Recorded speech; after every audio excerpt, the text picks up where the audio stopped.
ఈరోజు విశాఖ జీవీఎంసీలో జరిగినటువంటి ఒక పొలిటికల్ డ్రామా. ఎందుకు పొలిటికల్ డ్రామా అన్నానంటే, వచ్చిన వాళ్ళు లోకల్గా ఉండేటువంటిది కాదు, క్యాబినెట్లో పనిచేసినటువంటి అనుభవం కలిగిన మంత్రులు కూడా వచ్చారు. ఈరోజు విశాఖ నగరంలో జీవీఎంసీ లోపల కావచ్చు, బయట కావచ్చు, యాజిటేట్ చేస్తున్న వాళ్ళు. ప్రభుత్వాలకు అనేటువంటిది భూములు అనేటువంటివి విద్యా సంస్థలకు కావచ్చు, వైద్యానికి కావచ్చు, పరిశ్రమలకు కావచ్చు, పెట్టుబడిదారులకు కావచ్చు, భూములు ఎలినేట్ చేసేటువంటి అధికారాలు ప్రభుత్వానికి ఉంటుందనేటువంటిది తెలిసిన వాళ్ళు ఈరోజు వచ్చారు. ఈరోజు జీవీఎంసీలో ఉన్నటువంటి అంశం, గీతం యూనివర్సిటీకి సంబంధించిన అంశం ఏదైతే ఉందో, మున్సిపల్ కార్పొరేషన్లో ఉండేటువంటి గవర్నమెంట్ రెవెన్యూ ల్యాండ్స్ అన్నీ కూడా వెస్టెడ్ విత్ కార్పొరేషన్ అవుతాయి. కాబట్టి కార్పొరేషన్ ఏదైనా ఆ ప్రాంతాల్లో ప్రతిపాదనలు ఏమైనా ప్రపోజల్స్, పార్క్స్ లేకపోతే అదర్ డెవలప్మెంట్స్కి ఏదైనా ఉంటే వీళ్ళ నుంచి కూడా ఒక సమాచార నిమిత్తము, లేకపోతే వాళ్ళ నో అబ్జెక్షన్ సంబంధించిన అబ్జెక్షన్ లేకుండా ఉండడానికి రెవెన్యూ వారు ప్రభుత్వానికి ప్రతిపాదన పంపించేటప్పుడు కార్పొరేషన్కి పంపించి వారి ఆమోదం కూడా తీసుకొని పంపడం అనేటువంటిది ఒక ఆనవాయితీ. మున్సిపల్ కార్పొరేషన్ ఎలిమినేట్ చేసేటువంటి అధికారాలు మున్సిపల్ కార్పొరేషన్స్కి ఉండవు. ఇక్కడికి వచ్చేటప్పటికి కార్పొరేషన్లో దీనికి సంబంధించిన అజెండాలో ఒక అంశం వస్తే అది నేరుగా ప్రభుత్వానికి వెళ్తుందని తెలిసిన, ఇప్పుడు మా అధ్యక్షులు చెప్పినట్టు కేవలం రౌడీజం చేయడానికో రాజకీయంగా దీన్ని వాడుకోవడానికో ప్రయత్నం చేసే దానిలో భాగంగా మనకి స్పష్టంగా అర్థమవుతుంది. దీనిలో వారు వచ్చేటప్పుడు ఆలోచన చేయాలి. విశాఖపట్నం సంస్కృతి ఒక సాంప్రదాయం ఈరోజు జరిగింది కాదు. తెలుగుదేశం పార్టీ పుట్టక ముందే గీతం సంస్థ ఏ రకంగా ఏర్పడిందో, ఈ విశాఖ నగరం చుట్టూ కూడా ఆ రోజు ఎడ్యుకేషన్ మినిస్టర్గా ఉండేటువంటి అల్వార్ దాస్ గారు భూములు మధురవాడ కావచ్చు, మా గోపాలపట్నం కావచ్చు, గాజువాకలో ఉండేటువంటి అండాలమ్మ కాలేజ్ కావచ్చు, ఎంవిపిలో ఉండేటువంటి కాలేజీలు కావచ్చు, ల్యాండ్స్ ఇచ్చిన తర్వాత ఆ విద్యా సంస్థలు నెలకొల్పడం కానీ ఆ రోజు అందరూ కూడా చాలా అప్రిషియేట్ చేస్తాం. అది ఏ ప్రభుత్వం కావచ్చు. విద్యా సంస్థలు రావాలి, పిల్లలు చదువుకోవాలి, ఉద్యోగ అవకాశాలు కలగాలి, వాళ్ళు ఉపాధి కలగాలి అనేటువంటి ఒక పాజిటివ్ దృక్పథంతో తీసుకున్నటువంటి ప్రాంతం ఇది. ఇలా కాదు, ఇదే నిర్ణయాలు కాదు, రాష్ట్ర వ్యాప్తంగా అనేక ఎందుకు వీళ్ళు కూడా 2009 అనుకుంటాను లూక్స్ కాలేజీకి ఇచ్చారు 7 ఎకరాలు. ఒక హాస్పిటల్, ఒక నర్సింగ్ కాలేజ్ నిర్మాణం చేయడానికి ఇదే గీతం పక్కనే ల్యాండ్ ఎలినేట్ చేశారు. ఆడ కాలేజీ కట్టారా? హాస్పిటల్ పెట్టారా? ఏ రకమైన నిర్మాణం దానికి ఎందుకు మీరు ఉద్యమం చేయరు? ఈరోజు ఒక బ్రహ్మాండమైనటువంటి కాలేజీ. ఈరోజు కాలేజీ గురించి మాట్లాడేటప్పుడు మనం అందరూ చూడాలి. ఎలాంటి వారు వచ్చారు ఇక్కడికి? ఇస్రో చైర్మన్ రాధాకృష్ణ గారు ఫస్ట్ కాన్వకేషన్కి వచ్చారు. కె సరస్వతి గారు, తిరుమలాచారి రామకృష్ణరావు గారు, అందరూ scientist, top scientist of the country, Krishnaswamy కస్తూరి రంగన్ గారు, అవినాష్ చంద్రన్ గారు, ఎంఎస్ కుమార్ గారు, మాధవన్ నాయుడు గారు, ఇలా చెప్పుకుంటూ పోతే అనేక మంది స్టార్స్ ఆఫ్ ఇండియా ఈరోజు గీతంలో అడుగు పెట్టారు. ఆ గీతంలో ఉండేటువంటి భవనాల పేర్లు చూస్తే ఎంత స్ఫూర్తిదాయకం. సివి రామన్ గారి పేరు, విశ్వేశ్వరయ్య గారి పేరు, బాలయోగి కళాప్రాంగణం, కోడిరామూర్తినాయుడు కాంప్లెక్స్, ఇలాంటివన్నీ కూడా వరల్డ్ క్లాస్ ఇన్ఫ్రాస్ట్రక్చర్ ఉన్నటువంటి యూనివర్సిటీ. మీరు ఎవరిని డ్యామేజ్ చేయాలనుకుంటున్నారు?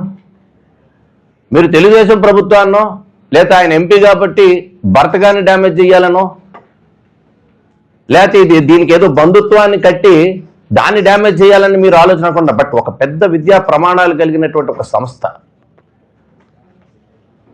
గ్లోబల్గా గీతం విద్యాలయం అనేటువంటిది వైజాగ్ బ్రాండ్, అనేక బ్రాండింగ్ ఉంటే అందులో బ్రాండింగ్లో గీతం కూడా ఒక స్థానం కలిగినటువంటి దాన్ని మీరు రాజకీయ లబ్ధి కోసమో దీన్ని పొలిటికలైజ్ చేసుకోవడం కోసమో ఆ విద్యా సంస్థని డ్యామేజ్ చేసేదానికి మీరు ప్రయత్నం చేస్తున్నప్పుడు మీ పార్టీలో ఉండే వాళ్ళు కూడా చాలామంది అందులో చదువుకొని వచ్చారు. మీరు అది గుర్తుపెట్టుకోవాలి. అందులో చదువుకొని వచ్చిన వాళ్ళు చాలా దీనిలో వేరు డిఫరెంట్ హోదాల్లో ఉన్నారు. అసలు ఒక ఎలైట్ స్టూడెంట్స్ ఈరోజు మన దేశంలో తీసుకుంటే ఆల్మోస్ట్ 1200 యూనివర్సిటీలు, 65,000 కాలేజీలు, 12,000 ఇతర ఎడ్యుకేషన్ ఇన్స్టిట్యూషన్స్ అన్నీ కలుపుకుంటే టోటల్గా 80,000 సంస్థలు, విద్యా సంస్థలు మన కంట్రీలో ఉంటే national academy for accreditation and కౌన్సిల్కి సంబంధించిన నాక్కి సంబంధించినటువంటి సంస్థ రికగ్నిషన్ కేవలం 9,000 మందికి ఉన్నాయి. ఆ 9,000లో కూడా మనం తీసుకుంటే చాలా లెస్ పర్సెంటేజ్, 5 నుంచి 6% A++ గ్రేడ్ ఉంది. చాలా యూనివర్సిటీస్ లేదు. కేవలం గీతం సంస్థకి చాలా తక్కువ పర్సెంటేజ్ ఉండేటువంటి యూనివర్సిటీస్కి ఉండేటువంటి A++ గ్రేడ్, ఈవెన్ ఉస్మానియా కూడా లేదు. అలాంటి గ్రేడింగ్ ఉన్నటువంటి యూనివర్సిటీ నాకు ఇచ్చినటువంటి, మనం ఇచ్చిన ర్యాంకింగ్ కాదు ఇది.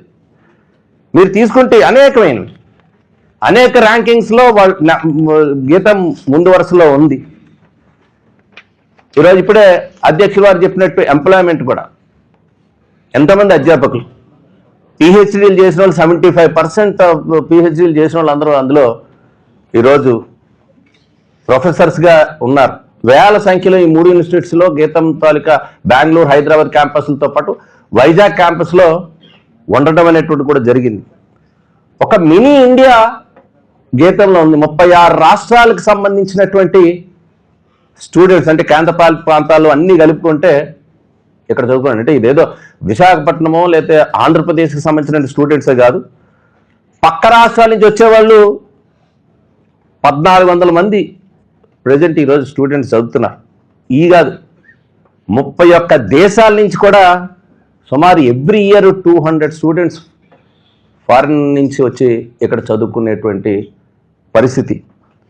మరి దీనికి ఇప్పుడు నాయకత్వం ఎట్లా ఉందా అనేది తీసుకుంటే, ఇప్పుడు చైర్మన్ విషయం తీసుకుంటే, భరత్ గారు ఎంపీగా పక్కన పెడితే ఆయన ఇండస్ట్రియల్ ఇంజనీరింగ్లో అమెరికాలో Purdue university top 10 university engineering కాలేజీల్లో టాప్ 10లో ఉండేటువంటి యూనివర్సిటీలో ఆయన ఇండస్ట్రియల్ ఇంజనీరింగ్ చేసి, స్టాన్ఫోర్డ్ యూనివర్సిటీలో కూడా జాయింట్ MBA చేసినటువంటి వ్యక్తి అక్కడ నేర్చుకున్నటువంటి ఆ లీడర్షిప్, ఆ క్వాలిటీస్ అన్నీ తీసుకొచ్చి ఈరోజు గీతం చైర్మన్గా ఉన్నారు. సో మీరందరూ ఇవన్నీ పక్కన పెట్టేశారు.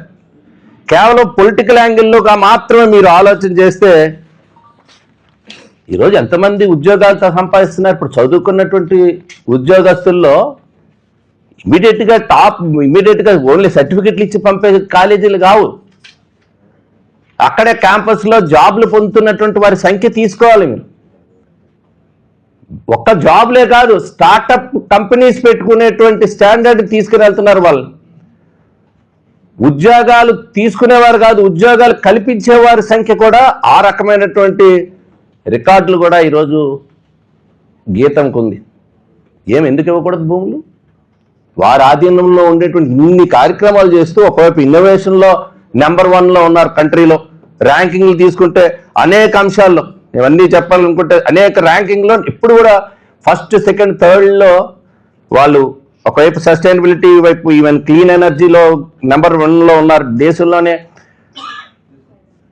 ఈ రకంగా అనేక ర్యాంకింగ్స్ తీసుకున్న ప్రతి అంశంలో కూడా లోపల ఇన్ఫ్రాస్ట్రక్చర్ విషయంలో అనేక ఏవైతే గ్లోబల్ స్టాండర్డ్స్ యూనివర్సిటీస్కి కావాలో వాటన్నిటిలో ఎక్కడ రాజీ లేకుండా యూనివర్సిటీలో అన్ని మౌలిక వసతులు కూడా నెలకొల్పినటువంటి పరిస్థితి.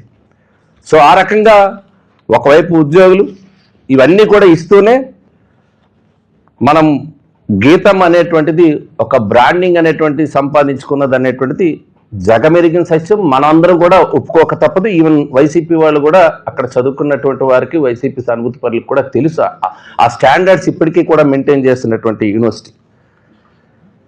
ఈరోజు ఒక్క అమెరికాలో తీసుకుంటే 15,000 మంది ఉన్నారు. ఇప్పటి వరకు చదివిన అందరూ కూడా గల్లీలు లేరు. గీతంలో చదువుకున్న వాళ్ళు 98,000 మంది ఈరోజు ప్రపంచవ్యాప్తంగా చదువుకున్నటువంటి వారు గీతంలో విద్యాభ్యాసం చేసి ప్రపంచవ్యాప్తంగా ఉద్యోగరీత్యా లేదా స్టార్టప్లో ఏదో పెట్టుకొని ప్రపంచవ్యాప్తంగా కెనడాలో, యూకేలో కలిపి 2,000 మంది ఉన్నారు. ఆస్ట్రేలియా, యూరప్, గల్ఫ్లో 1500 మంది ఉన్నారు ఒక్కొక్క కంట్రీలో. ఇండియాలో చూస్తే హైదరాబాద్లోనే 25,000 మంది ఉన్నారు, బెంగళూరులో 10,000 మంది